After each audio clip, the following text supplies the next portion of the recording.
Hello, I'm Neil Rackham, and like all of us, I'm suffering from these trying times.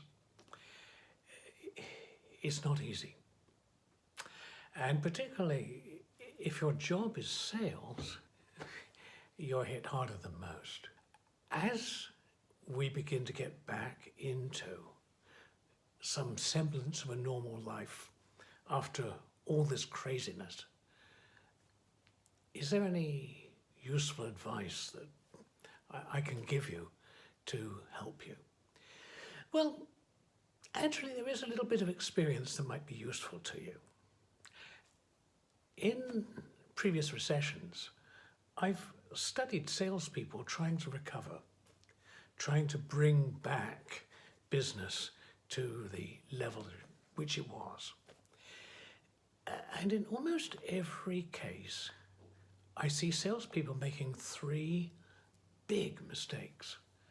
And I want to talk to you about these in the hope that it can help you avoid them as you get back to something near to normal selling.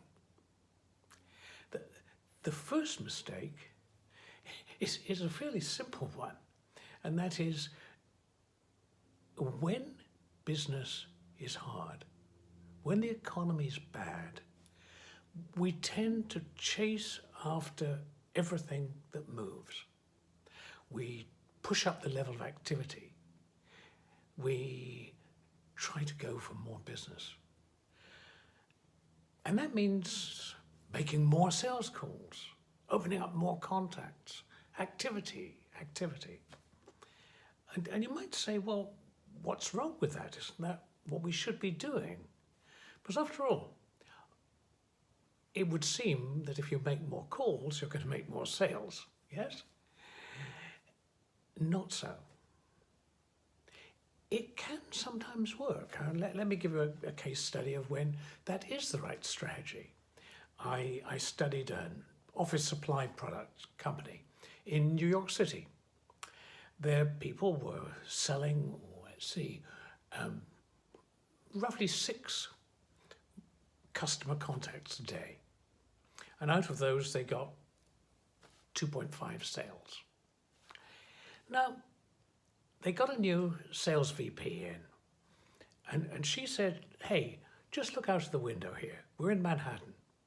In just that building that you can see across the street, there's 400 potential customers.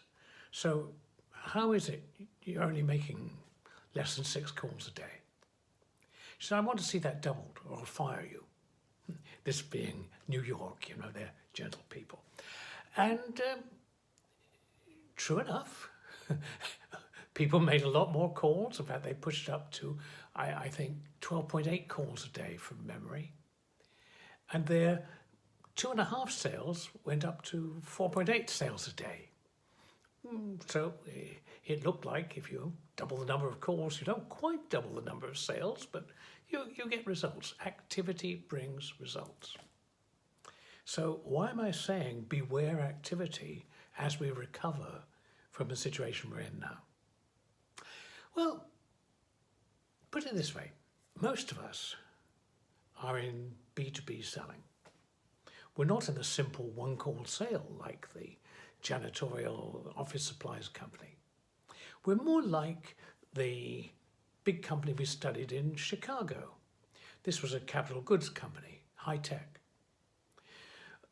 What we found there was they had a new vice president in. And again, the new vice president said, hey, in my previous company, which was consumer goods, the more activity, the more sales. Make more calls, you get more sales.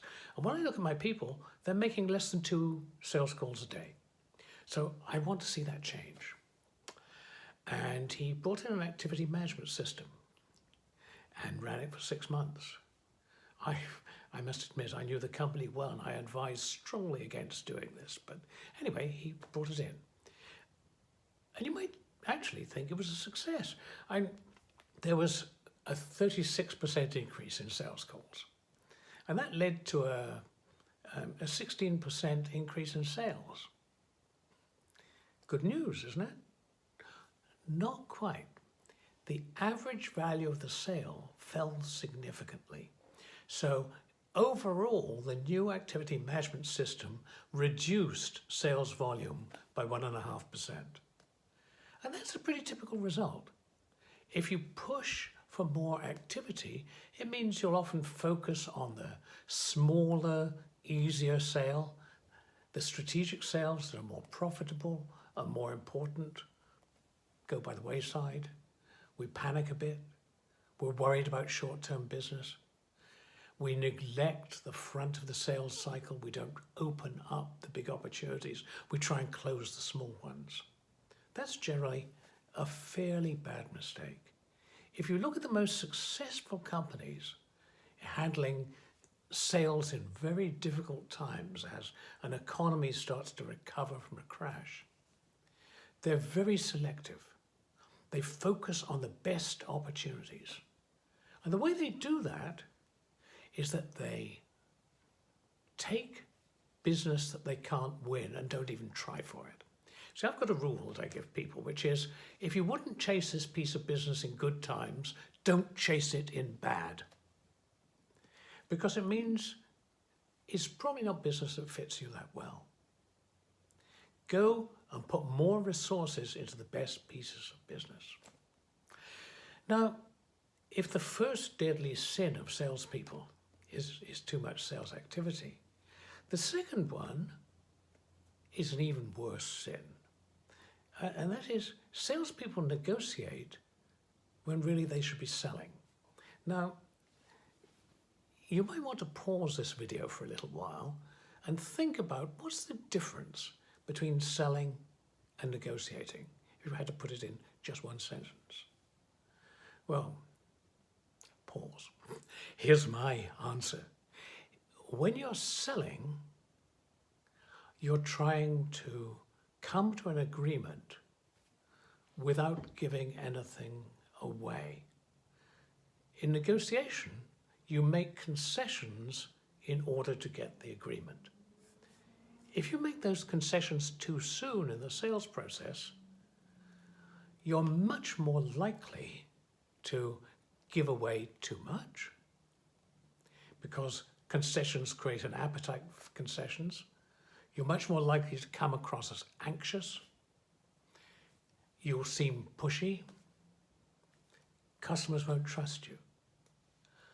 The rule here is you negotiate as late in the sales process as you can. You do a really good job of trying to build needs, trying to get close to the customer, taking the customer through the buying process. Because if you do those things, yes, then the time will come to negotiate. But the best salespeople negotiate little and negotiate late. The third big mistake that I see people making is that they sell price. They think it's all about price. If I could just keep costs low, if I could undercut a competitor, I'll be more likely to get the business. They believe that decisions are being made by customers based on price. Well, all the evidence seems to be that that's not true. It's something else that's much, much more important than price. Let me tell you a story. This happened in the last big recession.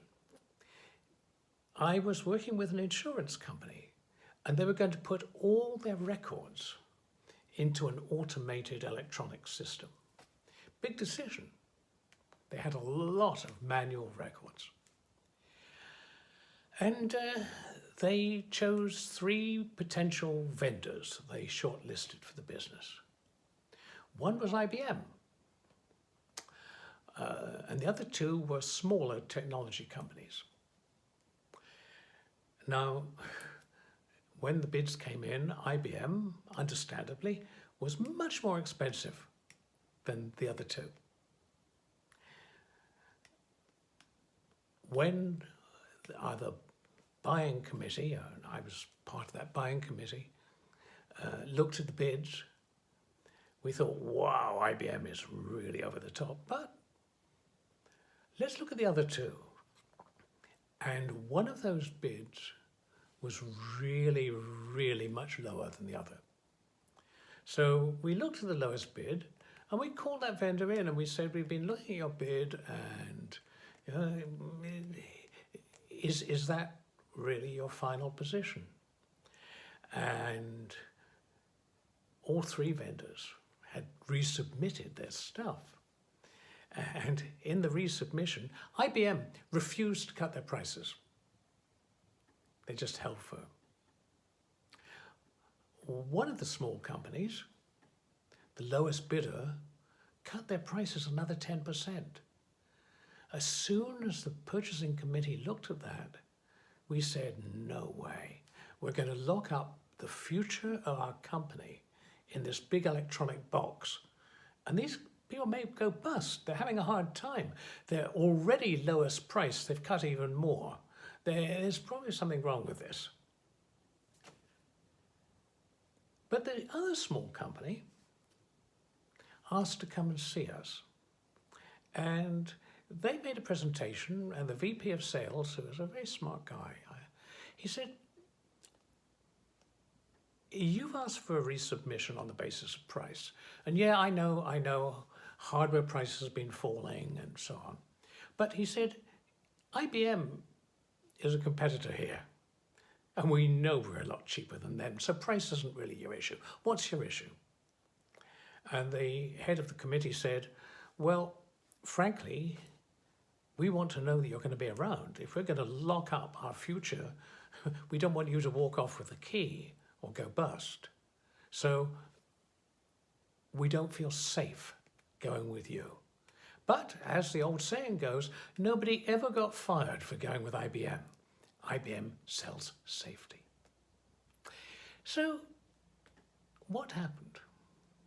Well, they were able to reassure us, open their books, show us their forward plans, and we felt they were fairly solid. So we went with the middle company. But if he hadn't done that, we would have gone with IBM. In fact, IBM had the most brilliant marketing strategy in history back in the recession of the 80s. That was a time when technology was very expensive. It was a board-level decision. And those people who were responsible for deciding which computer system had a lot of risk. So IBM, at a time when Digital Equipment, their major competitor, cut prices 3 times, actually increased their prices. Because they said, what we sell is safety, not price. Remember that. You're in hard times. Sell safety, don't sell price. So how do you make customers feel safe? I think the best answer is you really deeply understand them and their needs. You create comfort by understanding. The better you understand the customer, the more safety you can create. So, in summary, I think we can say, in recession, don't chase every piece of business. Put more effort into the pieces of business that are best suited to you. Be very aware that the customer may be in a different part of the buying cycle than when perhaps they were before the shutdowns, before the panics. But wherever they are in that cycle, the resolution of concerns, the minimization of risk is going to be hugely important. And when you get to that point, remember, sell before you negotiate. I'm Neil Rackham. I hope you found these ideas helpful. Good luck.